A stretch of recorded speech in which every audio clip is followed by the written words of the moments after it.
You know, I've met probably now 150 people who've been tarred and feathered by various bad actors who bore very little consequence for their tarring and feathering. And every single one of them, including people who I would have regarded as some of the most brave and emotionally stable people I've ever met, and I've met a lot of people, have reacted to that pillaring and social exclusion and appalling mobbing with about the same degree of severity from the psychological perspective that they might have experienced had they been diagnosed, or a close one to them diagnosed, with a fatal illness.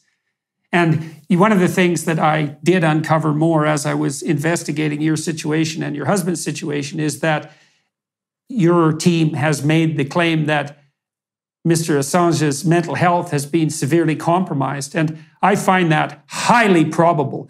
Virtually everyone that I've talked to who's been through a tiny fraction of what you guys have been through has some variant of post-traumatic stress disorder as a consequence.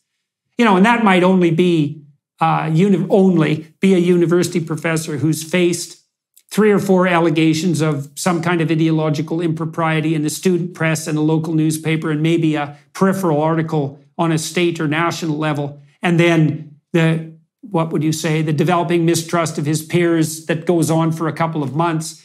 Compared to what you guys have been through, that's a tempest in a teapot, but that's enough to really, really bring harm to people. And it's part of an indication of just how serious this culture of unwarranted accusation and weaponization of the investigative process really is. And people who are listening might think, well, who cares? You know, this is Julian Assange. What's the probability that something like that will happen to me or anyone I care about? And I would say, the way things are going, the probability that that may happen to you is increasing dramatically. But even more particularly, the fact that it's happening to many people and extremely publicly is already making you muzzle your willingness to speak freely and act truly in a manner that's so pernicious and pervasive that you can hardly even imagine it.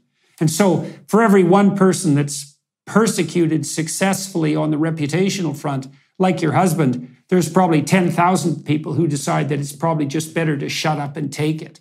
And that really does pose a signal threat to the integrity of a state that's predicated on free association and free expression. So it's rather appalling, to say the least.